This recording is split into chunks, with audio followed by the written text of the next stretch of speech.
Challenging star Darshan ಅವರ ಕಳೆದ ವರ್ಷದ ಹುಟ್ಟುಹಬ್ಬದ ಸಂದರ್ಭದಲ್ಲಿ ದರ್ಶನ್ 51ನೇ ಚಿತ್ರದ ವಿಷಯದಲ್ಲಿ ಗೊಂದಲ ಆಗಿತ್ತು.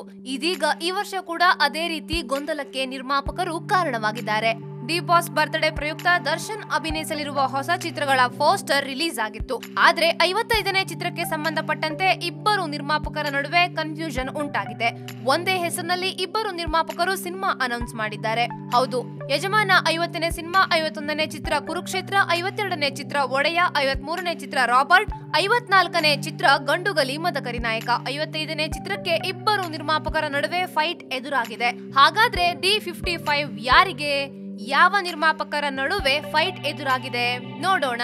ದರ್ಶನ್ ಜೊತೆ ಮೆಜೆಸ್ಟಿಕ್, ಧರ್ಮ ಚಿತ್ರಗಳನ್ನ ನಿರ್ಮಾಣ ಮಾಡಿದ್ದ MJ ರಾಮಮೂರ್ತಿ ಈಗ ಮತ್ತೊಮ್ಮೆ ಡಿ ಬಾಸ್ ಜೊತೆ ಸಿನಿಮಾ ಮಾಡ್ತಿದ್ದಾರೆ. ದರ್ಶನ್ ಹುಟ್ಟುಹಬ್ಬದ ಪ್ರಯುಕ್ತ D55 ಚಿತ್ರ ಎಂದು ಪೋಸ್ಟರ್ ರಿಲೀಸ್ ಮಾಡಿ ಶುಭವನ್ನ ಕೋರಿದ್ದಾರೆ. ಮೆಜೆಸ್ಟಿಕ್ ನಿರ್ಮಾಪಕ MJ Ramamurthy D55 cinema announce ಮಾಡಿದ್ರೆ, ಮತ್ತೊಂದೆಡೆ ತಾರಕ್ ಸಿನಿಮಾ ಮಾಡಿದ್ದ ಪ್ರಕಾಶ್ ಜೈರಾಮ್ ಕೂಡ D55 ಹೆಸರಿನಲ್ಲಿ ಪೋಸ್ಟರ್ ರಿಲೀಸ್ ಮಾಡಿ ದರ್ಶನ್ಗೆ ವಿಶ್ ಮಾಡಿದ್ದಾರೆ. ಈ ಚಿತ್ರವನ್ನ ದುಷ್ಯಂತ್ ನಿರ್ಮಾಣ ಮಾಡಲಿದ್ದಾರೆ. ಕಳೆದ ವರ್ಷ ಸಂದೇಶ್ ನಾಗರಾಜ್ ಮತ್ತು ಶೈಲಜಾ ನಾಗ್ ನಡುವೆ 51ನೇ ಚಿತ್ರಕ್ಕೆ ಗೊಂದಲವಾಗಿತ್ತು. ನಂತರ ಯಜಮಾನ ಫಸ್ಟ್, ಒಡೆಯ ಆಮೇಲೆ ನಿರ್ಧಾರವಾಯಿತು. ಈಗ D55 ವಿಷಯದಲ್ಲೂ ಅದೇ ಆಗಿದೆ.